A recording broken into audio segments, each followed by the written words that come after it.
સામે આવ્યો છે। વિજાપુર તાલુકાના ગેરીતા ગામે અજીબોગરીબ બનાવ બન્યો। એક પરિણીતાની પવિત્રતા ચકાસવા માટે ઉકળતા તેલમાં તેના હાથ નાખવામાં આવ્યા। ઉકળતા તેલમાં હાથ નખાવ્યા બાદ ગરમ તેલ પગ પર નાખ્યું। નણંદ નણદોઈ સહિત 4 શખ્સ સામે પરિણીતાએ આક્ષેપ કર્યા છે। તમામ 4 શખ્સ સામે પરિણીતાએ પોલીસ ફરિયાદ નોંધાવી છે। અંધશ્રદ્ધાનો આ એક એવો ગંભીર કિસ્સો સામે આવ્યો છે। આપણે એમ તો આધુનિક જમાનામાં જીવીએ છીએ, જ્યાં ભારત ચંદ્ર સુધી પહોંચી ગયું છે, લોકોના મનમાં ડિજિટલાઇઝેશન આવી ગયું છે, હાથમાં મોબાઈલ આવી ગયા છે, છતાં પણ જે આ માનસિકતા છે, માનસિકતા કેમ દૂર નથી થતી એ સવાલ ઉઠાવવો પડી રહ્યો છે। ભારત ક્યાંય પહોંચી ગયું, આપણા હાથમાં મોબાઈલ છે, મનમાં આપણે મોબાઈલ છે, અને હવે માનસિકતા નથી બદલાઈ રહી હજુ પણ લોકોની।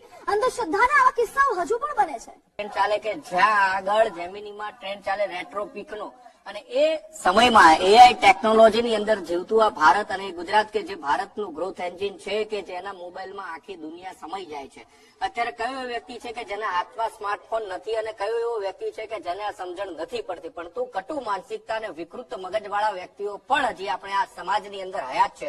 એનો વરવો ચહેરો અને વરવું ઉદાહરણ છે મહેસાણામાં ફરીથી એક વખત સામે આવ્યું છે કે પરિણીતા હતી, તેની તપાસ કરવા માટે, એની પ્રમાણિકતા તપાસ કરવા માટે તેના હાથ છે એ ગરમ તેલની અંદર ડબોળી દેવામાં આવે અને એના પગ ઉપર ગરમ પાણી રેડવામાં આવે। એટલે સાબિત શું કરવા માંગે છે, પ્રશ્નાર્થ થઈ રહ્યો છે। એમને એમ છે કે જેમ સીતા માતા જે છે સમાધિ કરી હતી પોતાને પવિત્રતા સાબિત કરવા માટે, પરંતુ એ સતયુગ હતો અને આ કળિયુગમાં તમારા જેવા કટુ માનસિકતા ધરાવતા જ્યાં સુધી મનુષ્ય છે ત્યાં સુધી ભગવાન એ તમારા કટુ માનસિકને ક્યારે પણ સારું ન કરી શકે, કારણ કે તમારી વિચાર શક્તિ એ તમે કૂપમંડુકમ છો, એટલે કે કુવામાંના દેડકા સમાન છે કે જેમણે કુવા બહારની દુનિયા જોઈ જ નથી, જે કુવાની અંદર જ પડેલા છે, કુવા બહારની મોટી દુનિયા એમને દેખાતી નથી, એટલા માટે જ આવી હરકતો છે। આ જે અંધશ્રદ્ધાના રવાડે જે ચડેલી પ્રજા છે એ ક્યાંક ને ક્યાંક આવી હરકતો કરે છે ને જેના કારણે લોકોને ભોગવવાનું વારો આવે છે। અને એટલા માટે જે પરિણીતાએ નણંદ અને નણદોઈ કે જેને આ કટુ કૃત્ય કર્યું છે એના ઉપર આક્ષેપો કર્યા છે અને પોલીસ ફરિયાદ પણ નોંધાશે। અને એને લઈને મારું માનવું છે કે એવો દાખલો બેસાડવો જોઈએ, આ નણંદ નણદોઈ ઉપર જો પોલીસ ફરિયાદ નોંધાય અને આક્ષેપો જે કરવામાં છે હકીકત સાબિત થાય, કારણ કે અત્યારે તો એ જે બહેન છે પરિણીતા એ હોસ્પિટલના બિછાને પડેલી છે, એના હાથે અને પગે પાટા બાંધેલા છે, કારણ કે ગરમ તેલમાં હાથ અને પગ ઉપર ગરમ પાણી નાખવામાં આવ્યું છે। તો તેને કડક એવી કાર્યવાહી, એક ઉદાહરણ રૂપ દાખલો બેસાડવો જોઈએ કે આવા કટુ માનસિકતા વાળા વ્યક્તિઓ ફરીથી આવી કોઈ હરકત અન્ય કોઈ મહિલા સાથે ન કરે। જી શું માનવું છે તમારું કે આ પરિસ્થિતિ અત્યારે આપણે ગુજરાત અને ભારત એક વિકસિત દેશ તરીકે અને રાજ્ય તરીકે પ્રસ્થાપિત થઈ રહ્યું છે, તમામના હાથમાં એન્ડ્રોઈડ મોબાઈલ છે અને દુનિયા આખી મોબાઈલમાં છે, પરંતુ આ કટુ માનસિકતા અને કૂપ મંડુકમાં રહેતા કેટલાક એવા લોકો કે જેમણે કુવા બહારની દુનિયા જ નથી જોઈ અને પ્રામાણિકતા સાબિત કરવા માટે આવા અઘન્ય કૃત્યો કરી રહ્યા છે। એક તો ખાસ કરીને માનવી છે ચંદ્ર અને મંગળ ઉપર વસવાટની તૈયારી કરી રહ્યા છે, અને આપણે મેટ્રો સિટી જે આધુનિકતામાં આપણે બધા વાત કરી છે, વિકાસની વાત કરી છે, ત્યારે આપણે જોઈએ છીએ તો માનસિકતા તો ત્યાંની ત્યાં છે એવું લાગે છે। અને જયારે ઉકળતા તેલની અંદર હાથમાં પરીક્ષા કરવી, સતના પારખા કરવા, અને જયારે આવા બનાવો બને છે ત્યારે આપણું શરમથી માથું ઝૂકી જાય છે। અને બીજું કે આવા તત્વો ગોવા હોય કે ધાર્મિક સ્થાન હોય કે ધાર્મિક કાર્યક્રમના ઓઠા હેઠળ આવી રીતે પારખા કરી અને ખાસ કરીને ઈજા કરવામાં આવે છે, શારીરિક ઈજા કરવામાં આવે છે। અને આવા કોઈ સતના પારખાની અંદર ઉકળતા તેલમાં હાથ પૂરવાથી એનો સામાન્ય વૈજ્ઞાનિક નિયમ પ્રમાણે દાજી જ જાય છે, એમાં કોઈ બચી શકતું નથી, કોઈ પણ વ્યક્તિ બચી શકતું નથી।